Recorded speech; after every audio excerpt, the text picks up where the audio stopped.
আলাইকুম, আপনারা কেমন আছেন? আশা করি আপনারা ভালো আছেন। আজকে আপনাদের জন্য নিয়ে আসছি সর্ষে ইলিশ। দেখেন, সর্ষে ইলিশের রেসিপিটা আমি করব।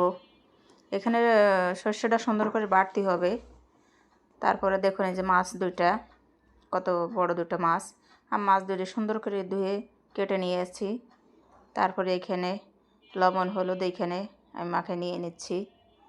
তারপরে এখানে আমার মাখানি হয়ে গেছে। দেখুন কত সুন্দর পেটে ডিম আছে। আমি কড়াইটা চুলায় দিয়ে দিচ্ছি। কড়াইটা সুন্দর করে মুছে নিয়ে নিচ্ছি। তারপরে এখানে কড়াইতে তেল দিয়ে দিলাম।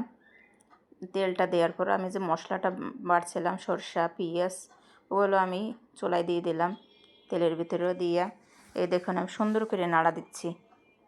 নাড়া দেওয়ার পর আমি লবণ দিয়ে দিচ্ছি, এখানে হলুদ দিয়ে দিচ্ছি, তারপর মরিচের গুঁড়া দিয়ে দিচ্ছি। দেওয়ার পরে দেখেন কালারটা কত সুন্দর, অনেক সুন্দর একটা কালার আসছে। নাড়াচাড়া করতে হবে নিচ দিয়ে যেন লেগে না যায়। তারপরে এখানে আবার আমি মরিচের গুঁড়াটা দিয়ে দিচ্ছি। আমার মরিচের কালারটা কত সুন্দর দেখেন। তারপর আমি এখানে নাড়াচাড়া দিয়ে দিচ্ছি। কালারটা অনেক সুন্দর। মশলাটা আপনারা যত কষাবেন তত যে কোনো তরকারির স্বাদ বাড়বে। মশলা সুন্দর করে যদি ভাজা হয় তরকারির মানে টেস্টটা মজা হয় বেশি। যাই হোক, দেখেন কত সুন্দর কালারটা। আমার মশলা এখানে কষানো হয়ে গেছে। দেখেন আমি নাড়াচাড়াও দিয়েছি ইচ্ছা মতন। আমি এখানে কাঁচামরিচ দিয়ে দিচ্ছি, অল্পই দিয়ে দিচ্ছি, বেশি দিই নেই। এখানে মরিচের গুঁড়া দিয়ে দিচ্ছি তো সেই জন্য। দেখেন আমি আবার নাড়াচাড়া দিয়ে দিচ্ছি। তারপর মশলাটা কষিয়ে নিয়ে নিলাম। আমার মশলা কষানো হয়ে গেছে। দেখেন কালারটা কত সুন্দর এসেছে। তারপরে মাছটা দিয়ে দিচ্ছি। মাছটা দেওয়ার পরে আমি হালকাতে নাড়াচাড়া দিচ্ছি, নিচ দিয়ে লেগে না যায়। মাছটা দেখেন মোটা করে কাটছি। পেটে ডিম আছে।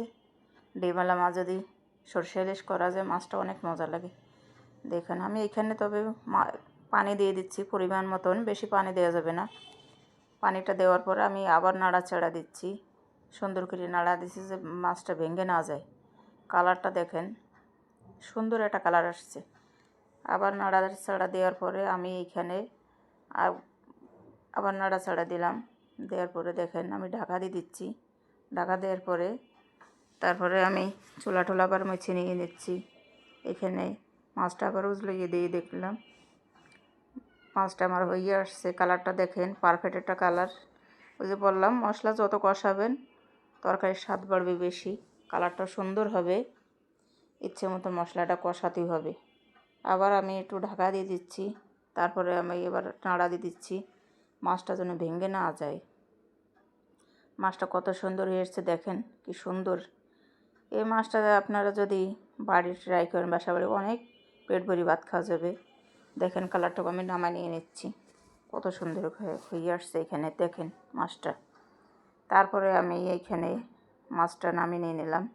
নেওয়ার পরে এখানে দেখেন আমি খেতে চলে আসলাম। মাছটা দিয়ে আমি এখানে ভাত নিয়ে নিচ্ছি, মাছটা নিয়ে নিচ্ছি। মাছটা দেখেন কত সুন্দর হয়েছে, অনেক মজা হয়েছে। আমি এখানে খেতে চলে আসলাম।